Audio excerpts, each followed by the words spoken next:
Hello बच्चों, welcome to my YouTube channel Devika studies. तो बच्चों, आज की इस वीडियो में हम क्लास 12th केमिस्ट्री के लिए चैप्टर नंबर 9 एमीन की मोस्ट इम्पॉर्टेंट अभिक्रियाएं लेकर आए हैं। और इस चैप्टर में सिर्फ ये ही अभिक्रियाएं हैं जो कि एग्जाम में कई बार रिपीट हो चुकी हैं। और कुछ अभिक्रिया तो इसमें ऐसी हैं जो कि हर साल किसी न किसी सेट में दिखी जाती हैं। तो आप इस वीडियो को शुरू से एंड तक जरूर देखना कि ताकि अगर आपके सेट में से इसमें से अभिक्रिया आए तो आप अच्छे से कर पाओ और आप इसमें पूरे 5 नंबर ले पाओ। तो ये महत्वपूर्ण अभिक्रियाएं आपसे पूरे 5 नंबर की पूछी जाती हैं। कितने की पूछी जाती हैं? तो इसमें आपको पूरे 5 नंबर मिलते हैं। तो आइए अब हम वीडियो को स्टार्ट करते हैं। तो सबसे पहली अभिक्रिया है हमारी हाफमैन ब्रोमाइड अभिक्रिया। कौन सी अभिक्रिया? हाफमैन ब्रोमाइड अभिक्रिया।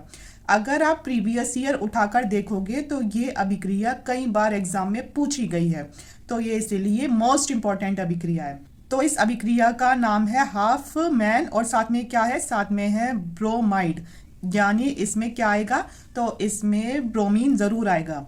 तो इस अभिक्रिया में होता है कि प्रोपेनामाइड की क्रिया Br2 व KOH के साथ कराने पर एथिल एमीन प्राप्त होता है। इसे ही हाफमैन ब्रोमाइड अभिक्रिया कहते हैं। तो आप खुद देखो इसमें क्या आ रहा है। इसमें आ रहा है ब्रोमाइड, यानी इसमें किसकी अभिक्रिया करानी है? तो इसमें हमें ब्रोमीन की अभिक्रिया तो करानी है। और इसके साथ किसकी करा लो? इसके साथ पोटेशियम हाइड्रोक्साइड यानी KOH की करा लो। ठीक है, तो आपको ये सब लिखकर नहीं आना, ये तो सिर्फ आपको समझाने के लिए बताई गई है। आपको एग्जाम में ऐसे लिख कर आना है। सबसे पहले करानी है प्रोपेनामाइड। तो प्रोपेन क्या होता है? प्रोपेन होता है जिसमें 3 कार्बन होते हैं। कितने कार्बन होते हैं इसमें? 3 कार्बन।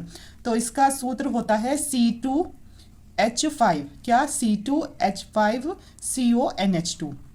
तो ये क्या है? तो ये हमारा प्रोपेनामाइड। क्या है? प्रोपेनामाइड है ये। ठीक है, अब आपको देखो इसमें कितने कार्बन है? तो इसमें हमारे 3 कार्बन है।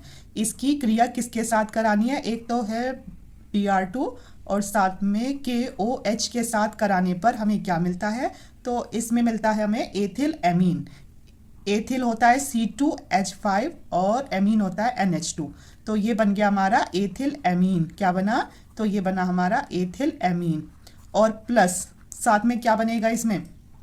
और साथ में आता है इसमें फिर KBr, क्योंकि K पर होता है प्लस का चार्ज Br और इस Br पर होता है माइनस का चार्ज। तो ये आपस में क्रिया कर लेते हैं। तो साथ में आएगा KBr।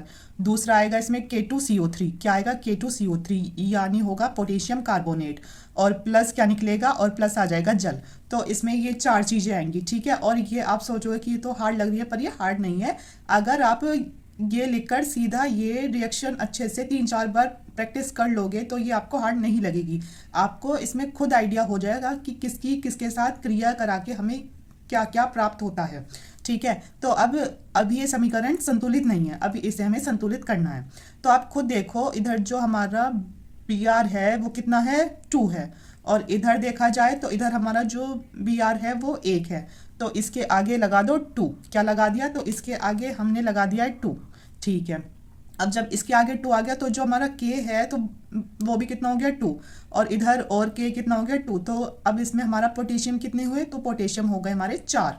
तो इधर लगा देंगे 4 पोटेशियम। कितने पोटेशियम? 4 पोटेशियम। अब ये तो हो चुके हैं बैलेंस।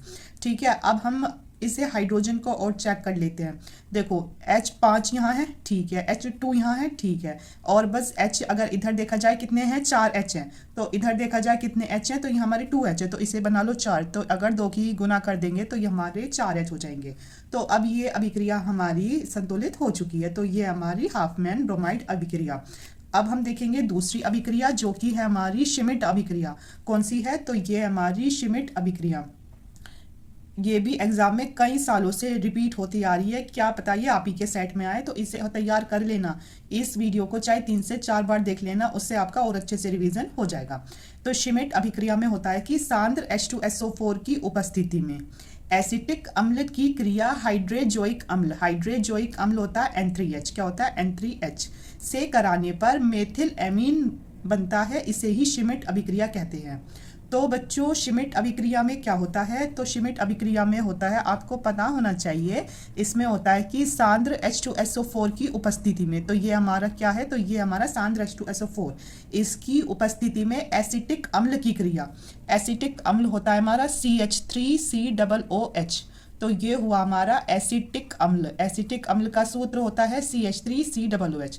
इसकी क्रिया किसके साथ करानी है, इसकी क्रिया करानी है हाइड्रोजोइक अम्ल के साथ, यानी N3H। इसका नाम है हाइड्रेजोइक अम्ल। तो आप ये देखो, अगर होता है NH3 तो वो तो होता है अमोनिया, NH3 होता है अमोनिया, और अगर N पे आ जाए 3 और H ऐसे ही रहे सिंगल, तो ये हो जाता है हाइड्रेजोइक अम्ल। तो इनमें अंतर करना ज़रूरी है, ठीक है, कभी इसका भी और नाम अमोनिया ही रख दो आप।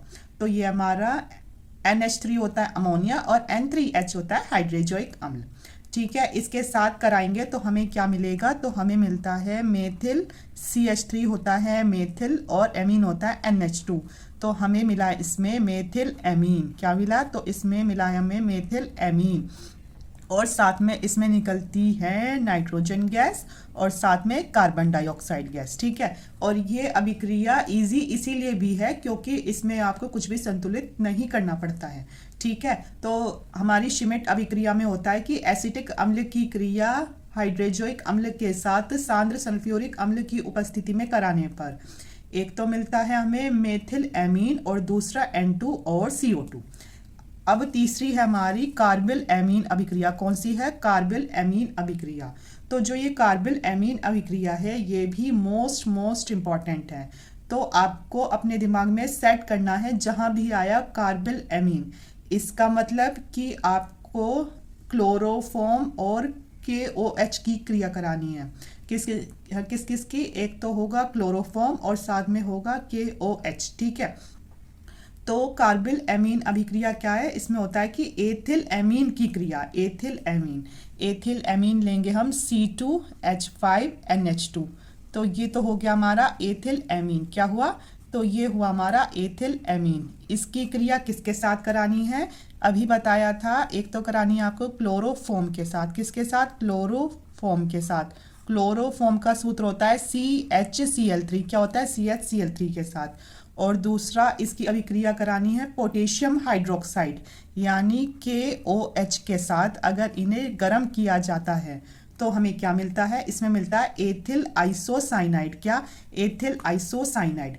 अब आपको एक जानकारी दे दूं कि अगर लिखा है साइनाइड तो बच्चों साइनाइड का मतलब होता है CN, और अगर इसी के आगे क्या आ जाए, आइसो, अगर इसी के आगे आइसो आ जाए या आ जाए आइसोसाइनाइड लिखा हुआ, तो आपको अपने दिमाग में बिठाना है, तो वो होता है NC, मतलब इसका उल्टा।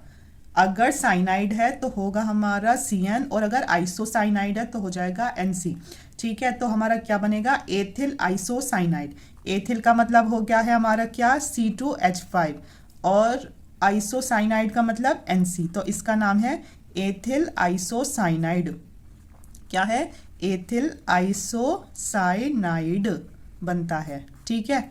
और प्लस इसमें क्या बनेगा, अगर कहीं KCl हो तो वो KCl जरूर बनता ही बनता है, क्योंकि K पर होता है प्लस का चार्ज और Cl पर होता है माइनस का चार्ज, ठीक है। और प्लस साथ में निकलेगा इसमें जल, H2O।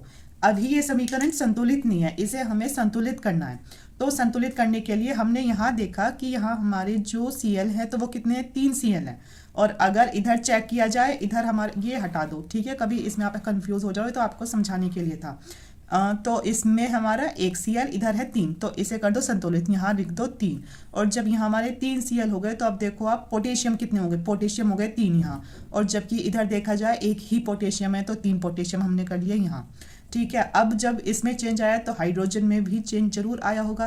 तो अब हम देखते हैं हाइड्रोजन कितने हैं, इधर कितने हैं, इधर है हमारे 5 हाइड्रोजन, और इसमें भी चेक किया जाए, इसमें भी हमारे 5 हाइड्रोजन, तो ये तो आपस में कट गए।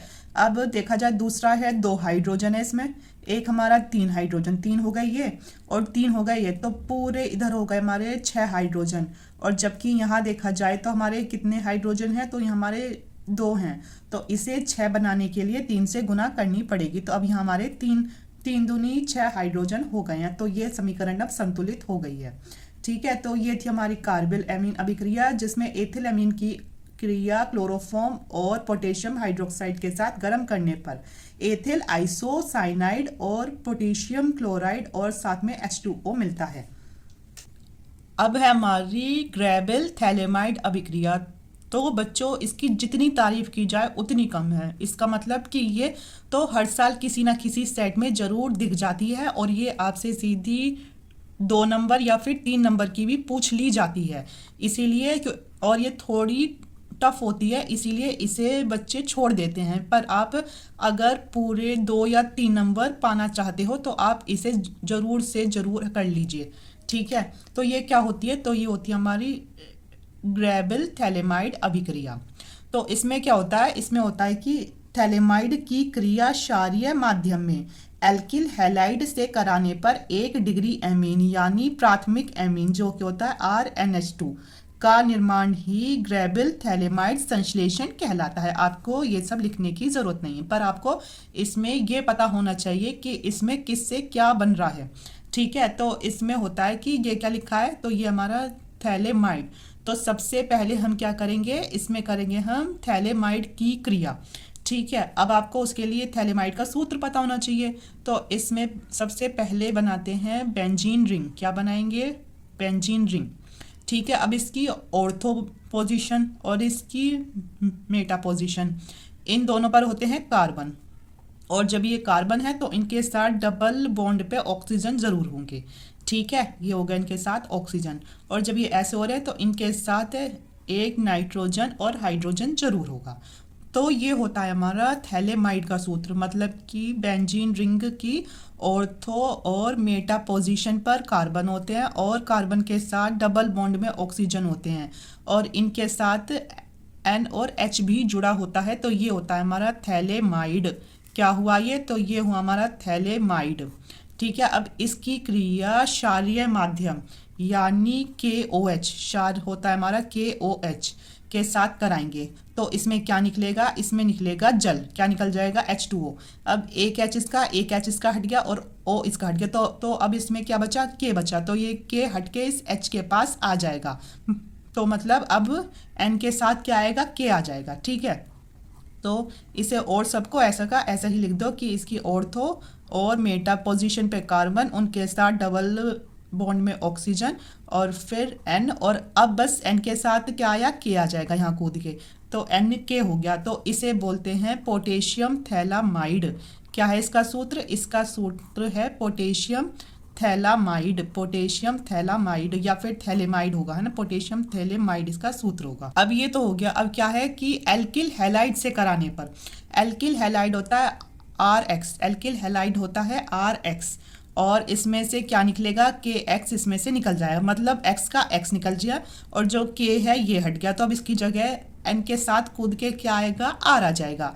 तो बिल्कुल ऐसा ही जैसा था वो ऐसा का ऐसा ही आएगा कि इसकी ऑर्थो पोजीशन पर कार्बन, मेटा पोजीशन पर कार्बन और इसके साथ डबल बॉन्ड में वो आ गया और साथ में N आ गया और बस X से X कट गया और K से K कट गया और R इसमें कूद के आ जाएगा। तो इसका नाम होता है N, क्या लिखेंगे, N alkyl phthalimide. N alkyl phthalimide क्या है, N एल्किल थैलेमाइड इसका सूत्र है।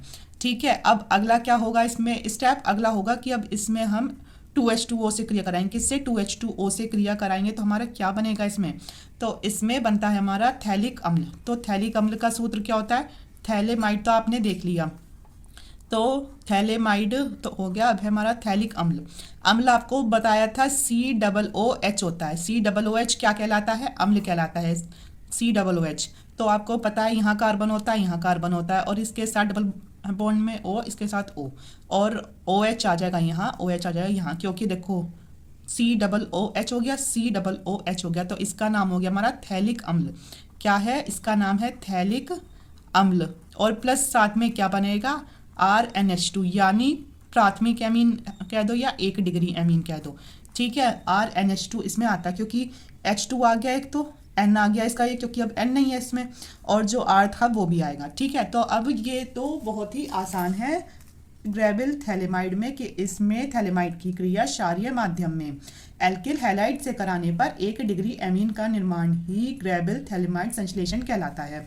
तो इसकी अभिक्रिया एक बार और समझ लो। तो सबसे पहले लिया इसमें हमने थैलेमाइड यानी बेंजीन रिंग की ऑर्थो और मेटा पोजीशन पर कार्बन है दोनों पर, और उनके साथ डबल बॉन्ड में O है ऑक्सीजन, और साथ में क्या है NH है। तो इसका तो सूत्र हुआ थैलेमाइड, मतलब आपको ये होना चाहिए पता।